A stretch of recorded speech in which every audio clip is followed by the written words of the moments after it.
Circle of Inevitability, capítulo 314. Cultura coletiva. Você se comunicou com seu afilhado e veio até mim para confirmar a situação? Lumian manteve o sorriso. O que você acredita não tem relação comigo, desde que você não adore um Deus maligno. Além disso, devotos do Deus do conhecimento e da sabedoria não são criminosos procurados em Traer. Sua implicação era clara. Eu ainda sou um criminoso procurado. Acredite no que quiser. O Barão Briginas sempre foi astuto. Ele mudou de assunto e continuou: obrigado por me ajudar a localizar Ludwig. Não tenho certeza de como expressar adequadamente minha gratidão. Ele se absteve de especificar um presente de agradecimento, esperando avaliar a posição e os pensamentos de Lumian. Lumian refletiu brevemente antes de se lembrar da ideia que havia deixado de lado.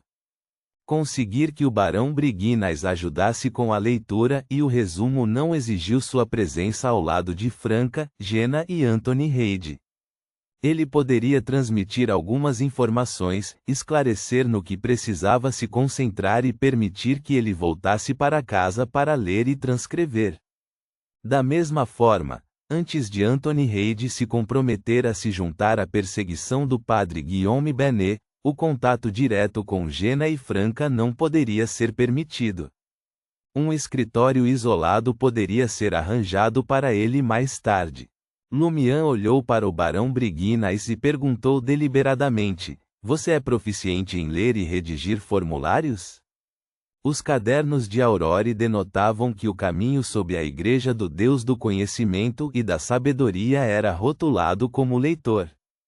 Este também era o título da poção da sequência 9. A sequência 8 era estudante do raciocínio, e a sequência 7 era guardião do conhecimento.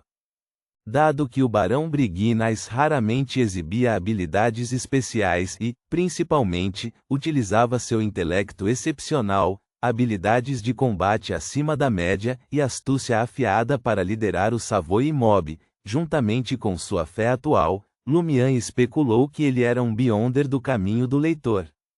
Somente pela nomenclatura da poção, pode-se inferir que tal indivíduo era excelente em leitura. O Barão Briginas deu uma tragada em seu cachimbo, e respondeu: ao contrário dos analfabetos, minha aptidão para leitura e aprendizado é bastante louvável.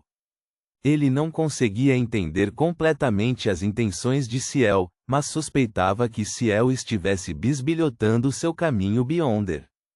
E não era confidencial. Gardner Martin tinha conhecimento disso há muito tempo. Lumian revelou um sorriso genuíno. Ultimamente, adquiri um tesouro de informações sobre criaturas do mundo espiritual. No entanto, como você sabe, você deveria saber, certo? Mergulhar em tal conhecimento extensivamente exerce um preço significativo na mente. Como um Beyonder do caminho do caçador, não precisarei dessas informações por um longo período. No entanto, desejo ter acesso ao conhecimento pertinente quando a necessidade surgir, sem desperdiçar um tempo precioso. Portanto, pretendo fornecer a você uma parte dos dados. Por gentileza, ajude-me a ler e extrair os termos-chave. Muito parecido com construir um índice para uma biblioteca, o Barão Briginas prontamente compreendeu. Ele sorriu e comentou: sinceramente, isso seria vantajoso para mim. Esse conhecimento tem um valor considerável. Índice de biblioteca. Como esperado de um adepto do Deus do conhecimento e da sabedoria. Quão profissional! Lumian se alegrou, sentindo que o Barão Briginas estava mais ou menos no mesmo nível de Anthony Reid combinado com um coelho do conhecimento. Simultaneamente, ele nutria um sentimento cauteloso em relação ao Barão Briginas. Por exemplo, ele forneceria a esse seguidor do Deus do conhecimento e da sabedoria 10 páginas de informações. Ele as examinaria com antecedência e faria anotações. Posteriormente, as cruzaria com o índice submetido pelo barão Briguinais para discernir quaisquer omissões ou alterações deliberadas. Claro, essa era a abordagem não refinada de Lumian. Ele poderia alternativamente pedir a Franca para verificar por meio de adivinhação, mas o potencial para interferência ainda existia. Lumian enfiou as mãos nos bolsos e examinou o barão Briguinais, semelhante a um artesão observando um trabalhador. Ele sorriu e disse: "Sou indiferente a quem se beneficia, contanto que eu cumpra meu objetivo." O barão Briguinais assentiu levemente, abstendo-se de mais comentários. Ele apenas informou Lumian sobre seu paradeiro na manhã seguinte e solicitou que a informação fosse transmitida para lá. Auberge do Coq d'Oré, quarto 305. De frente para Anthony Reid, Lumian recuou e reiterou suas palavras ao barão Briguinais. Concluindo, ele expressou: "Este conhecimento serve como sua compensação. Além disso, eu lhe transmitirei o conhecimento da magia ritualística. Você será capaz de invocar uma criatura única do mundo espiritual para examinar as informações ao seu lado e sintetizar os pontos essenciais. Como essa proposta lhe parece? Você está inclinado a aceitar esta tarefa?" Os olhos castanhos profundos de Anthony Reid refletiram a forma de Lumian enquanto ele contemplava e respondia: "Você está pressionado pelo tempo. Este assunto tem peso adicional para você. Ele carrega grande significado." Lumian não tinha intenção de esconder isso. Ele aproveitou a oportunidade e disse: "Estou diante da necessidade de enfrentar um adversário formidável em breve, e procuro garantir uma criatura contratada adequada. Quando chegar o momento, posso lhe estender um convite, principalmente em um papel de apoio. Você pode considerar se concorda e que forma de compensação deseja. Não há pressa para uma resposta. Pense nisso pelos próximos 2 dias. Você está abrindo caminho para que eu esteja mentalmente preparado e promova expectativas apropriadas." Anthony Reid decifrou os pensamentos de Lumian. Instantaneamente, Lumian sentiu uma pontada de constrangimento, mas ele nunca foi de corar facilmente. Ele manteve um sorriso composto e articulou: "Você não percebe que ser honesto colocará sua vida em perigo?" Anthony Reid ofereceu um leve aceno de cabeça, afirmando certos aspectos antes de se comprometer a ajudar na leitura das informações e na elaboração do resumo. Reticências. No segundo andar do Salle de Balbrise, na sala adjacente aos aposentos de Lumian. Lumian examinou Anthony Reid e o Coelho do Conhecimento, sentados, peneirando diligentemente as informações e preenchendo formulários. Ele sutilmente assentiu aliviado. Mais uma vez, ele reiterou o cuidado de não se aprofundar no conhecimento das criaturas do mundo espiritual marcadas como poderosas e perigosas. Saindo da sala, ele entrou no escritório no final do corredor. Franca se aconchegou na poltrona de Lumian, com os pés calçados com botas vermelhas apoiados na borda da mesa. Perplexa e intrigada, ela perguntou: "Com o que exatamente você precisa da nossa ajuda? Por que você está sendo tão misterioso?" Jenna se acomodou na cadeira em frente a ela, virando o corpo enquanto seu olhar se voltava para a porta. Lumian fechou a porta com indiferença e relatou a situação, elucidando sua necessidade de ter uma criatura contratada antes de confrontar o padre. Uma simples adivinhação não seria suficiente? Franca ponderou enquanto concordava com o pedido de Lumian, enquanto Jenna fervia de curiosidade sobre as criaturas do mundo espiritual.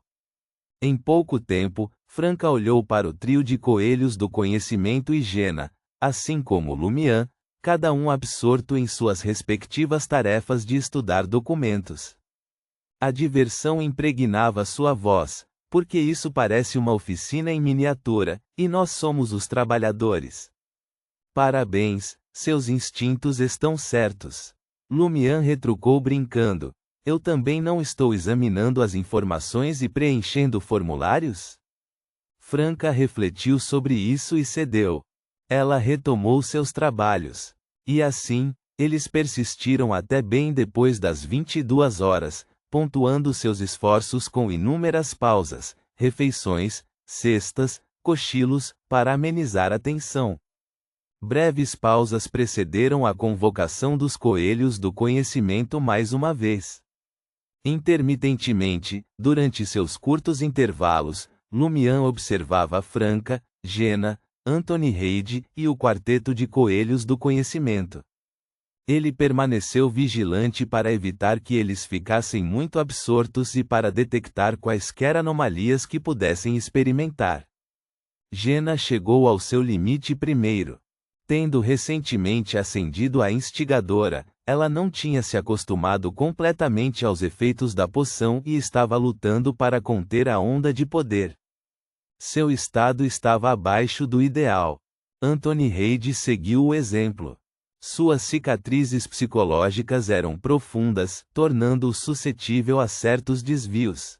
Lumian, Franca e o 7º grupo de coelhos do conhecimento seguiram firmes até o fim. O barão Brignaes concluiu sua tarefa por volta das 18 horas e entregou os documentos e formulários na cafeteria. Depois de dispensar e de se despedir dos assistentes cansados, Lumian retornou ao esconderijo na Rue des Blouses Blanches, classificando os formulários em uma pilha organizada.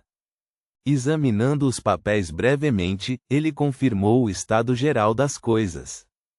Uma sensação de realização cresceu dentro dele enquanto casualmente jogava os formulários na mesa.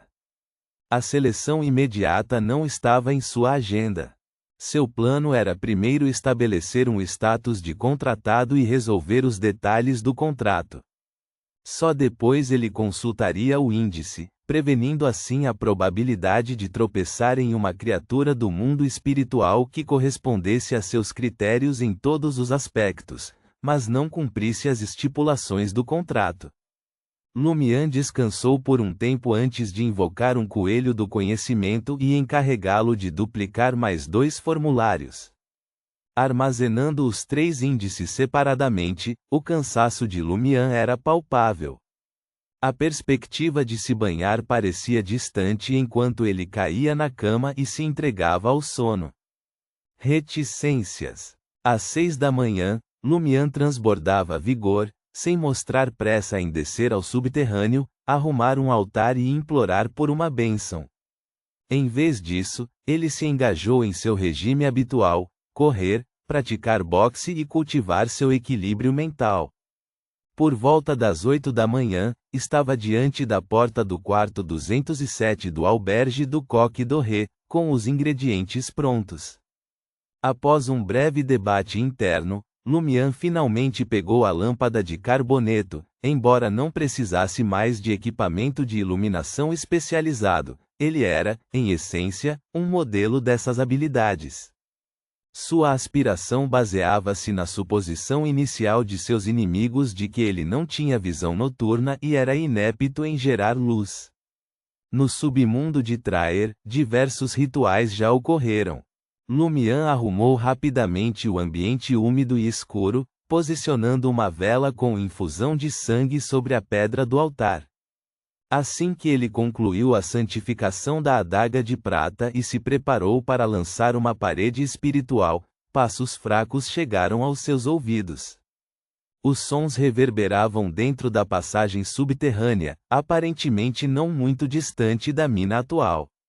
Alguém está passando? O pulso de Lumian acelerou, sua intenção fixada em rapidamente restaurar a ordem na área e se esconder. No entanto, quando se aproximou do altar à sua frente e antes que pudesse apagar a lâmpada de carboneto, passos suaves se aproximaram, manifestando-se na entrada da caverna. Ciente de que se esconder era inútil, Lumian imediatamente se virou, com uma mão enfiada no bolso e o olhar convergindo para a origem do som. Um homem esbelto de pele marrom escura estava ali, segurando uma lâmpada de carboneto. Seu cabelo preto tinha um leve cacho, e seus olhos tinham um fascínio profundo. Ele ostentava uma capa preta de vidente que lembrava aquelas vistas em um circo. Monet, Lumian reconheceu a figura. Ele era um vigarista da ilha que enganou Charlie e foi ludibriado pelos vigaristas do Salle de Bal-Unique. Monet também viu Lumian. Um sorriso irônico surgiu nos cantos de seus lábios enquanto ele cumprimentava com alegria palpável. Que coincidência! Junto com suas palavras, o vigarista sacou um monóculo de cristal e o inseriu na órbita do olho direito. Ponto.